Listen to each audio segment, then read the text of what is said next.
इस देश का नाश करने में लगे हुए हैं। इंसान में ताकत नहीं है इतनी कि आदमी आदमी को काटे। आज तुम मारोगे कल वो मारेगा। सरकार अपना वही झंडा उड़ाती रहेगी, जिंदाबाद मुर्दाबाद। सरकार जो पैसे देती है आपको किस लिए देती है? पका हुआ फल तोड़ लिया उन्होंने। नमस्कार, आप देख रहे हो उत्तर प्रदेश टाइम्स। यूपी में बहराइच के अंदर हुई दुर्गा विसर्जन के दौरान रामगोपाल मिश्रा की सांप्रदायिक हिंसा में मौत के बाद जहां पूरे यूपी में शोक की लहर। और ये जो बहराइच में जो ये दुर्गा विसर्जन के समय में मिश्रा परिवार के बच्चे का जो नुकसान हुआ है, ये मैं पूछना चाहता हूँ इन सभी लोगों से जो इस तरह के उपद्रव कर रहे हैं कि उनके घर का बच्चा जाता तो उनको कैसा लगता। आज की डेट में हमारी ये पोजीशन होगी, बच्चा स्कूल जा रहा है, कॉलेज जा रहा है, कहीं कहीं दंगे में तो नहीं फंस जाएगा। हम क्या प्लेटफॉर्म दे रहे हैं बच्चों को? कौन है ये लोग जिस तरीके का इस तरह का उग्रवाद फैला रहे हैं कि अपने आपस में हम मतलब जो पहले हमने कभी नहीं सुना था इस प्रकार का कोई झगड़ा हो गया। ये किस तरह का माहौल आप दे रहे हैं, ये समझ में नहीं आ रहा है। और किसी का बच्चा मारना कोई मजाक है? अपनी उंगली काट के देखना दादा कितना दर्द होता है। आपने जिसने भी ये काम करा और जिसने भी ये करवाया है तो वो क्या सोचता है? ये जो सृष्टि है ना, ये जिस प्रकार से बोगे उसी प्रकार से काटना पड़ेगा।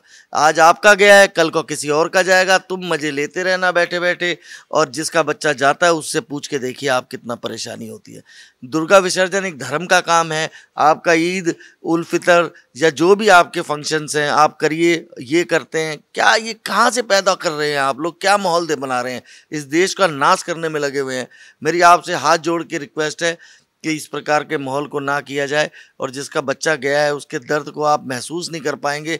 मेरा लड़का अगर आधा घंटा लेट हो जाए ना कॉलेज से आने में, तो आप यकीन नहीं मानेंगे मेरी जान निकली रहती है कि यार कहाँ रह गया, क्या हो गया। तो मैं उस चीज़ से उस बच्चे को रिलेट कर रहा हूँ कि वो बच्चा आज इस दुनिया में अब नहीं है। कितनी बड़ी बात है। धर्म का काम है, प्यार का काम है। धर्म ये थोड़ी सिखाता है आप एक दूसरे को मारो। कौन सा धर्म ऐसा है जो ये सिखा रहा है? क्या लगता है कि साजिश है, या इसके पीछे क्या सोच रही थी उन दंगाइयों की जिन्होंने ऐसा हरकत की, हिंसा को अंजाम दिया? इंसान में ताकत नहीं है इतनी कि आदमी आदमी को काट दे, आदमी आदमी को गोली मार दे। ये इंसान में ताकत नहीं है। ये जो हिंसक तत्व हैं जो भड़काते हैं, उसने थोड़ी सी हवा दी और ये हवा आग की तरह लहर गई और इसने सबको जला के राख कर दिया। ये जला के राख ही किया। जिस बच्चे से पता करना जिसका परिवार का बच्चा गया, वो तो जल ही गया, ख़त्म ही हो गया। तो ये कुछ तत्व हैं, ये चाहे मैं अपने भाइयों से, हिंदू भाई, मुसलमान भाई या कोई भाई हो, सिख हो, ईसाई हो, अरे भाई सोच के देखो यार, तुम किसी का बच्चा मार रहे हो यार, कितनी बड़ी बात है। तो ये तो मैं पक्का कह सकता हूँ कि कुछ हिंसक तत्व हैं, जो कुछ लोग हैं, जो पर्टिकुलर कुछ लोग हैं जो इस आग को आगजनी दे रहे हैं। इसमें मैं सरकार का फेलियर मानूं या आज मैं किसी पे एलिगेशन लगाऊं, ये नहीं। ये हमें अपने अंदर से, खुद के अंदर से ही उन आदमियों को ढूंढ के निकालना और उनको ख़त्म करना है। ये चाहे वो हिंदू हो, चाहे मुसलमान हो, चाहे कोई भी राष्ट्र का कोई भी, ये दुश्मन है हमारे जो हमें आपस में लड़ा रहे हैं। कितने प्रेम से रहते हैं यार हम लोग। हमें तो नहीं समझ में आता कि कौन वो दुनिया के लोग हैं। हमें तो नहीं मिला था कोई। अब हर दूसरे दिन यही सुनने को मिलता है। आज वहाँ दंगा हो गया, आज गाजियाबाद में दंगा हो गया, आज मुजफ्फरनगर में दंगा हो गया, आज ये हरदोई में दंगा हो गया। कर क्या रहे हो? मेरे हाथ जोड़ से सभी लोगों से अपील है कि अपने में से अपने जैसे आदमियों के बीच में ये दंगाइयों को निकालो बाहर। मैं हाथ जोड़ रहा हूँ आपको, नहीं तो एक दिन सब भस्म होके रह जाओगे। एक कदम नहीं चल पाओगे आपस में। तुमने उसका बच्चा मारा, वो छोड़ देंगे तुमको? जिसकी शरीर में आग लगी हुई है वो अपने आप बचाने की कोशिश करता है। आप आज उसका परिवार का बच्चा मार दिया आपने, तो एक इमोशनली अटैचमेंट तो पब्लिक का तो है ही ना। तो कल को तुम्हारे भी बच्चे निकलेंगे तो क्या करोगे तुम उस काम में? तो यही काम रह गया, तुम उसे मारो वो तुम्हें मारो। ये कहाँ दुनिया में जी रहे हो आप? राजनीति एक अलग लेवल की गेम है, ये रोटियां सेकने की गेम है। सब अपना अपना तत्व देख रहे हैं, अपना अपना जीवन जी रहे हैं। सब आज मिनिस्टर बन रहे हैं। आज इनकी सरकार है तो ये मौज ले रहे हैं, कल को दूसरे की सरकार आएगी वो मौज लेगी। मरना हम जैसी आम पब्लिक को है। क्यों मर रहे हो? साले पागल हो तुम, बेवकूफ़ हो। धर्म के आप ठेकेदार लगे हुए हो। धर्म क्या सिखा रहा है तुमको? एक दूसरे को मारो।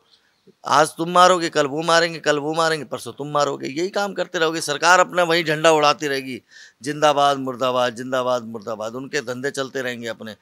पब्लिक को समझना पड़ेगा ये कि ये सब प्रशासन की नाकामी रही है। बिल्कुल 100% रही है। इतना बड़ा जुलूस निकल रहा है, आप क्या कर रहे हो भाई?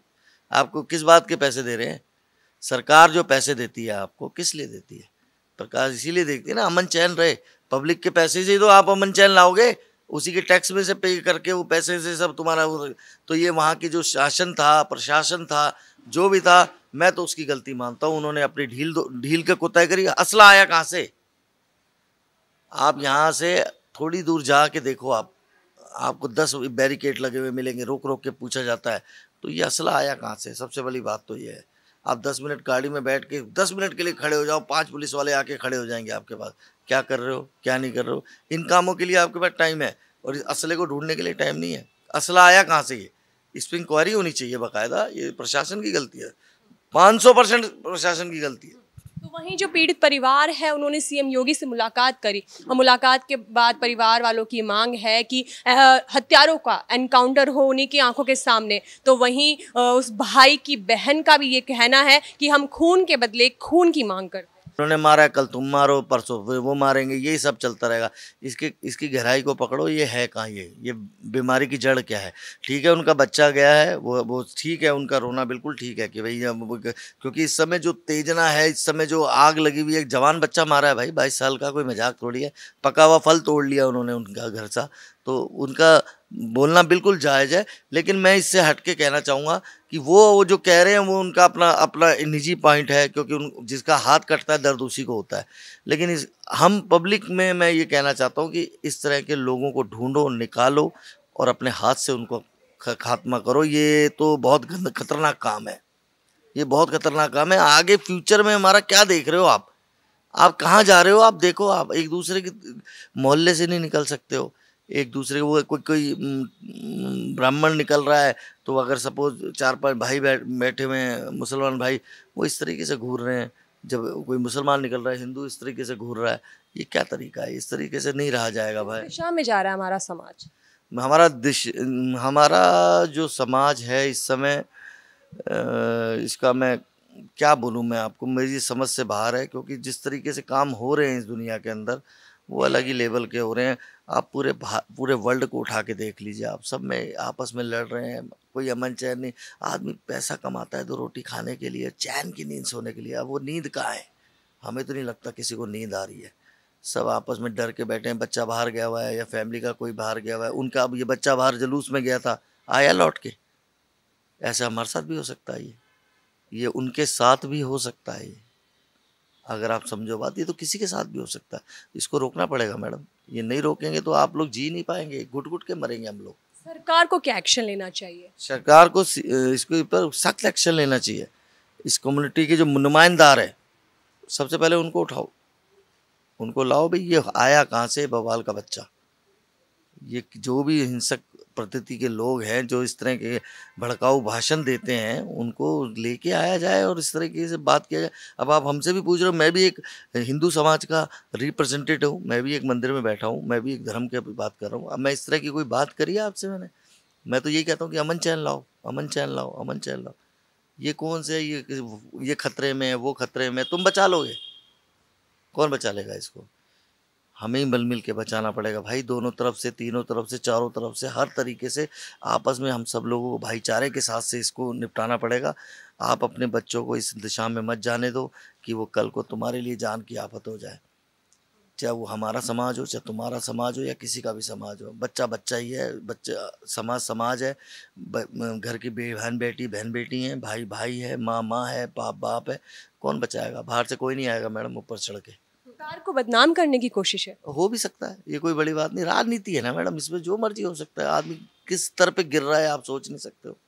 राजनीतिक ही गलत काम करने में लगे हुए हैं, वो भी तो कई अरेस्ट हुए हैं, कई दंगाइयों में हुए हैं, यूपी में कितने बवाल हो रहे हैं।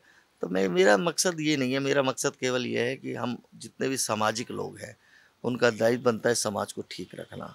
बाकी मैं और ज़्यादा कुछ नहीं कहना चाहूँगा। जिसका हाथ कटा दर्द तो होगा मैडम। अब वो तो आज नहीं, कल, कल नहीं परसों, उसके तो रात दिन वो घर में, मतलब कोई त्योहार आएगा, बड़ा त्योहार है, त्योहार दिवाली का, सबके घर दिए जलेंगे, सब मनाएंगे, पूरे गांव के लोग मनाएंगे, पटाखे फूटेंगे दबा के, सब कुछ होगा, पूरे भारत में पटाखे फूटेंगे, सब मजे। लेकिन जिसका गया है उससे पूछ के देखना उसका क्या गया है। ऐसे में तो बाकी जब आने वाले और भी उत्सव हैं, कोई समारोह है, इसमें और भी लोग अपने बच्चों को बाहर भेजने से डरेंगे कहीं ना कहीं कि नहीं हम नहीं भेजेंगे, तो इस तरह से तो ये सब चीज़ें बंद हो जाएंगी। मैं तभी तो कह रहा हूँ, ये किसका काम है? इस समाज के लोगों का काम है, जो रिप्रेजेंट करते हैं समाज को, जो वहाँ के नेता हैं, लोकल नेता है, प्रधान है, उनको इन चीज़ों पे अंकुश लगाना चाहिए कि भाई ये सब नहीं है, आपका जुलूस निकले, हम आपके साथ हैं, साथ लग के उनका जुलूस निकालें।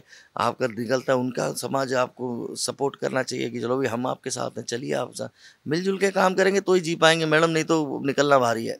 बहुत बता दिया, आगे आने वाला समय बड़ा ख़राब है, थोड़ा सा ध्यान देना पड़ेगा हम ही लोगों को। आपने सुना पंडित नीरज शर्मा की बातों को कि उन्होंने क्या कहा और किस तरह से यूपी के अंदर बहराइच में हुई घटना पर उन्होंने गहरा दुख भी जताया है। कैमरामैन अजय वर्मा के साथ अदिति शर्मा, यूपीटी टाइम्स। हम हैं देश के दिल, उत्तर प्रदेश की धड़कन, उत्तर प्रदेश टाइम्स।